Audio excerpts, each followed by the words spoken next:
Welcome back, brothers and sisters. I am Braden. This is Langley Outdoors Academy, the place where we not only talk about what's going on in the gun world, but also how we're going to fix it together.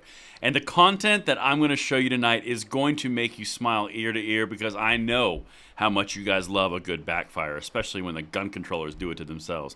Because Wayne LaPierre is out, and wouldn't you know it, everything that we talked about last week is coming to pass. And these guys may have awoken a sleeping giant that they have no idea for our gun rights. Everything will be linked in the description box below, and I can't wait to hear from you guys in the comments. And of course, make sure you hit that like button, subscribe to the channel, and turn the notification bell on. All right, my brothers and sisters, so last week we did a video. It's just interesting that the timing on this.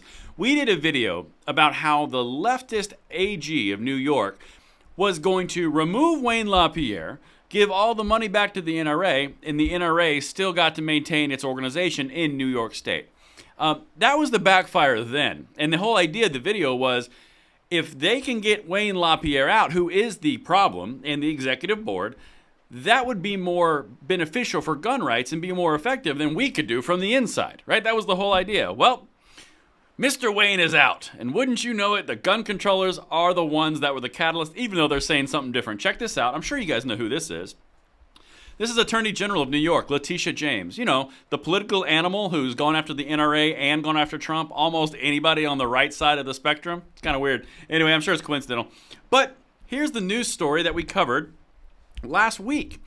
LaPierre, longtime NRA leader, faces a trial that could end his reign. And again, the entire point was NRA gets to stick around, money gets to stick around, LaPierre leaves, the problem.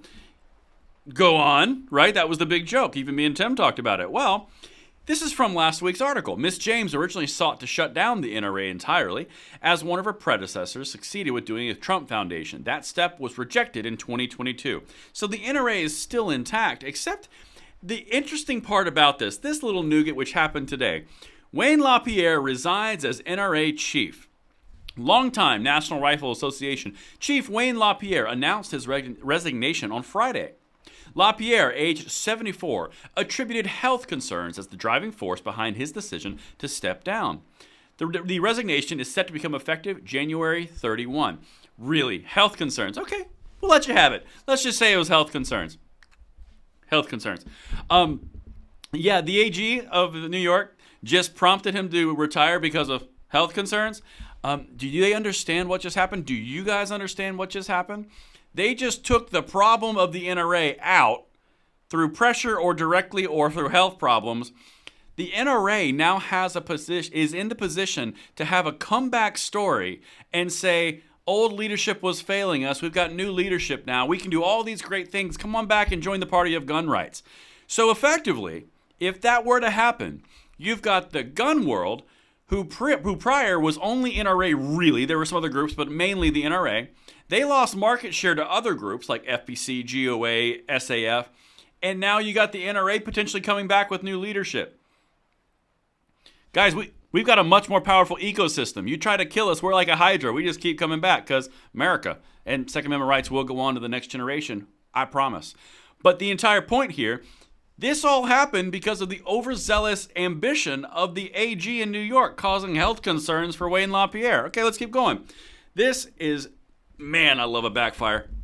Quote, with pride in all that we have accomplished, I am announcing my resignation from the NRA, LaPierre said in a press release.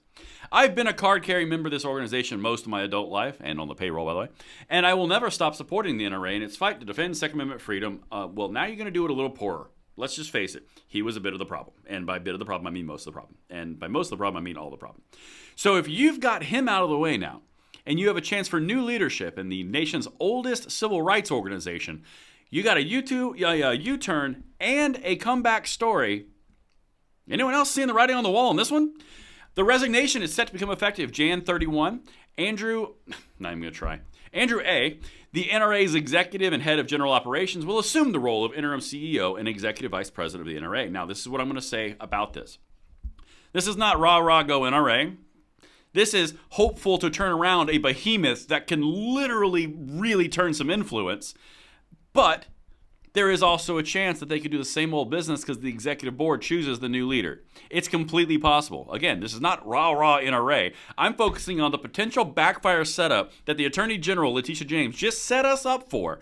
And if the NRA does some very crucial and key decisions, puts the right people in place, and does a massive campaign of a U-turn of what they've been doing, you may see one of the biggest backfires on record for the gun world, and we've had a lot of them this year. Just saying.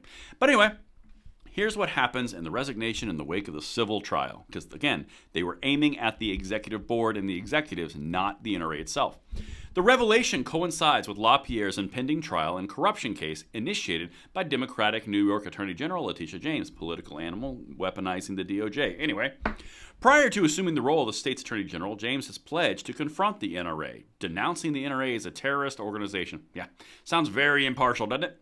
Anyway, in 2020, she filed a lawsuit alleging the NRA leaders had breached state and federal laws, orchestrating the improper diversion of millions of dollars into their personal accounts. Well, I mean, we could have told you there was corruption and it was being led poorly. Through their own efforts, the NRA stays in place. The money stays in place. They pushed out Wayne LaPierre, something we couldn't do for health reasons, and the NRA has been set up by the ultimate gun-controlling leftist in New York to reclaim at least a part or the beginning of a market share that they have ceded to more true organizations that are more 2A related. This is a big thing. Let me know what you guys think in the comments field, and I will see you on the next one. I'm Braden. See you later.